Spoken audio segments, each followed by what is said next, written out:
நாம் இறைச்சி கோழிகளை வளர்ப்பது தொடர்பாக அறிந்து கொள்வோம்.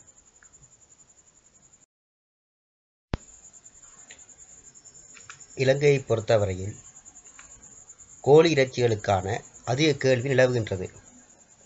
அதற்கான காரணங்களை நாம் எடுத்து நோக்கினால், ஏனைய இறைச்சி வகைகளுடன் ஒப்பிடுகையில் கோழி இறைச்சியின் விலை குறைவாக காணப்படுகின்றது. மாடு, பன்றி இறைச்சிகளை பயன்படுத்துவதில் சமய கலாச்சார கட்டுப்பாட்டுகள் காணப்படுகின்றன. ஆனால் கோழி இறைச்சியில் அவ்வாறு கட்டுப்பாடுகள் காணப்படவில்லை. இலங்கையில் பல்வேறு பகுதிகளில் சுயமுயற்சியாக பிராய்லர் கோழி வளர்க்கப்படுகின்றன. இக்காரணங்களால் கோழி இறைச்சிக்கான அதிக கேள்வி நிலவுகின்றது.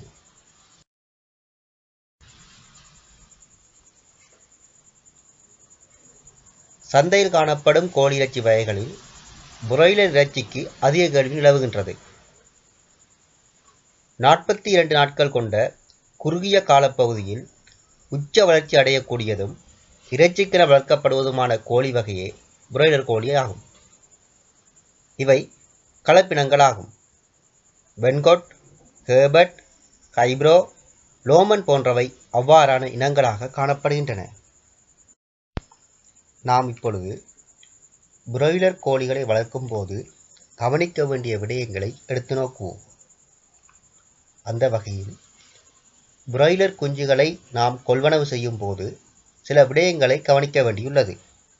அவையாவன: ஆரோக்கியமான குஞ்சுகளாக இருத்தல், குஞ்சொன்றின் நிறை 35 கிராமிலும் அதிகமாக இருத்தல், சீரான வளர்ச்சி கொண்ட குஞ்சாக காணப்படல், சுறுசுறுப்பானதும் பிரகாசமான கண்களை கொண்டதும் தெளிவான தோற்றத்தையும் கொண்டதாக இருத்தல்,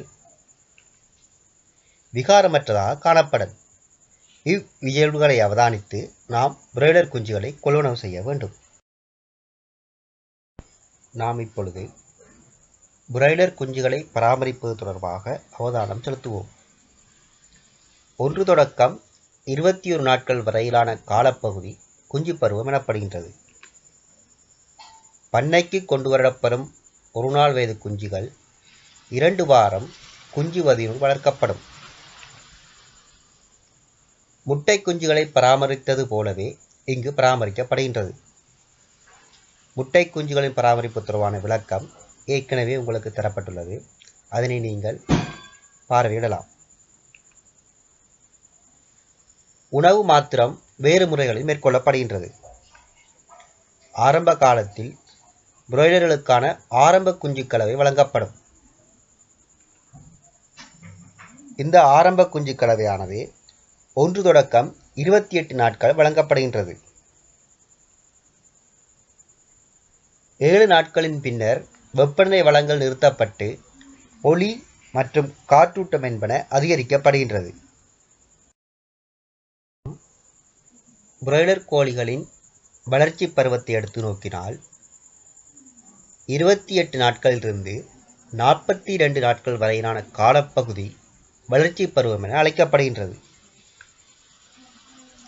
28 நாட்களின் பின்னர் ஆரம்ப தீன்கலவை நிறுத்தப்பட்டு இறுதி தீன்கலவை படிப்படியாக வழங்கப்படுகின்றது. இங்கு ஒரே தடவையில் தீன்கலவை மாற்றப்படாது. 21வது நாளிலிருந்து படிப்படியாக இறுதி தீன்கலவை வழங்கப்படுகின்றது. நாம் இப்பொழுது பிராய்லர் கோழிகளின் வளர்ச்சி பருவத்தில் நாம் மேற்கொள்ள வேண்டிய பராமரிப்பு நடவடிக்கைகள் பற்றி அறிந்து கொள்வோம். அந்த வகையில் முதலில் மனை அமைப்பு. கோழிகளுக்கான மனையை அமைக்கும் போது ஒரு கோழிக்கு 1 சதுர அடி கிடைக்கக்கூடிய விதமாக மனையினை அமைக்க வேண்டும். அடுத்த பராமரிப்பு நடவடிக்கை உணவு வழங்கல். இக்கோழிகளுக்கு 1 தொடக்கம் 28 நாட்கள் ஆரம்ப தீன்கலவை வழங்குதல் வேண்டும். இந்த ஆரம்ப தீன்கலவையில் புரதமானது 21 தொடக்கம் 23% காணப்படும். இக்காலப்பகுதியில் கோழிகளை விரும்பியவாறு உணவு உண்ணவிட வேண்டும். குஞ்சுவதி காலத்தில் குறுநல் வடிவான உணவை வழங்கி பின்னர் சாதாரண உணவை வழங்குதல் வேண்டும். 28 தொடக்கம் 42 நாட்களுக்கு இறுதி தீன்களவை வழங்கல் வேண்டும். இங்கு 18 தொடக்கம் 20% புரதம் காணப்படும். இரவு நேரத்தில் உணவு உண்பதால் இவற்றுக்கு ஒளி வழங்குதல் வேண்டும். உணவு பாத்திரங்களை வைக்கும் உயரம், உணவு பாத்திரங்களின் எண்ணிக்கை இங்கு முக்கியமானதாக காணப்படுகின்றது. கோழியின் முதுகின் உயரத்திற்கு பாத்திரங்களை வைப்பதனால் இலகுவில் உண்ண முடிவதோடு உணவு விரயமும் குறைவடைகின்றது. வட்ட வடிவமான பாத்திரமெனில் ஒரு கோழிக்கு 2 சென்டிமீட்டர் இடைவெளியை நாம் வழங்குதல் வேண்டும். நாம் அடுத்து நீர் வழங்கல் தொடர்பாக அவதானத்தை செலுத்துவோம். முதல் நாள் தொடக்கம் சந்தைப்படுத்தும் வரை நாம் கோழிகளுக்கு போதிய அளவு நீர் வழங்குதல் வேண்டும்.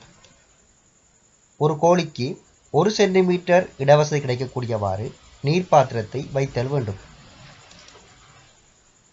கோழிகளுக்கு சூடான நீரை வழங்குவதை தவிர்த்தல் வேண்டும். அடுத்து நாம் கோழி வளர்ப்பு முறையின் முக்கிய நடவடிக்கைகள் ஒன்றான தடுப்பு மருந்து வழங்கல் தொடர்பான அவதானத்தை செலுத்துவோம். கோழி அதன் வளர்ச்சி காலத்தில் அதற்கு எந்த விதமான நோயும் ஏற்படாமல் இருப்பதற்காக பல்வேறு காலப்பகுதியில் அதற்கு தடுப்பு மருந்துகள் வழங்கப்படுகின்றன. அவை தொடர்பான அட்டவணை இங்கு காட்டப்பட்டுள்ளது. அதனை நாம் எடுத்து நோக்குவோம்.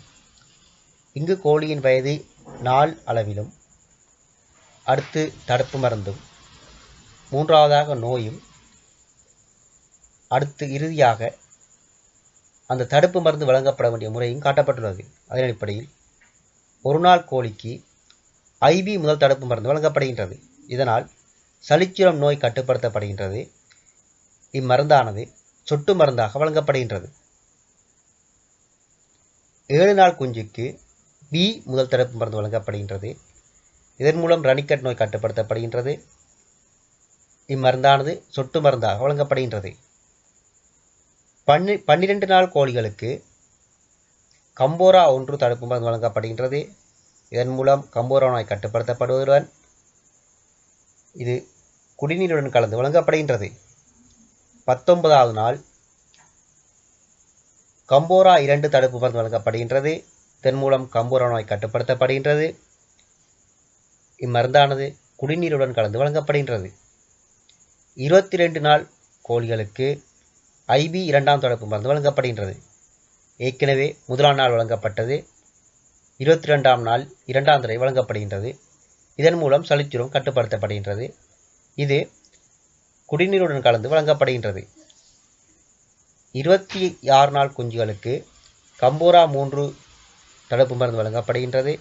இதன் மூலம் கம்போரா நோய் கட்டுப்படுத்தப்படுவதுடன் இது குடிநீருடன் கலந்து வழங்கப்படுகின்றது. கனகுல பரிபாலனம். இங்கு கனகுலம் அதிக ஈரலிப்பாக காணப்பட்டால் கோழி மனையினுள் துர்நாற்றம் வீச ஆரம்பிக்கும். இதனால் கோழிகளின் வளர்ச்சி தடைப்படுகின்றது. நாம் இவற்றை தவிர்ப்பதற்கு குஞ்சு பருவத்தின் பின்னர் குப்பை வாரியினால் நாள்தோறும் கனகுலத்தை கிளறிவிட வேண்டும். குஞ்சு வதியிலுள்ள கனகுலம் அகற்றப்படாது புதிய கனகுலத்துடன் கலக்க வேண்டும். புதிய கனகுலத்துடன் பழைய கனகுலத்தை 4:1 எனும் விகிதத்தில் சேர்க்க வேண்டும். நீர்ப்பாத்திரத்துக்கு அண்மையிலுள்ள ஈரலிப்பான கனகுலத்தை அடிக்கடி அகற்ற வேண்டும். 3 தொடக்கம் 4 நாட்களுக்கு ஒரு தடவை குப்பை வாரியினால் கனகுலத்தை புரட்டிய பின் புதிய கனகுலத்தை இட வேண்டும்.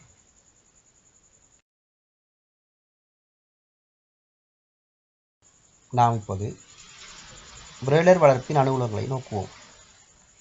இக்கோழியானது 42 நாட்களில் முழு வளர்ச்சி அடைவதன் காரணமாக குறுகிய காலத்தில் அதிக வருமானத்தை பெற்றுக்கொள்ளக்கூடியதாக இருக்கின்றது. சந்தையில் அதிக கேள்வி நிலவுகின்றது. இக்கோழியானது அதிக உணவு மாற்றீட்டு திறன் கொண்டதாக காணப்படுகின்றது. அதாவது 2 கிலோகிராம் உணவை உட்கொண்டு 1 கிலோகிராம் உடல் நிறை அதிகரிப்பை ஏற்படுகின்றது.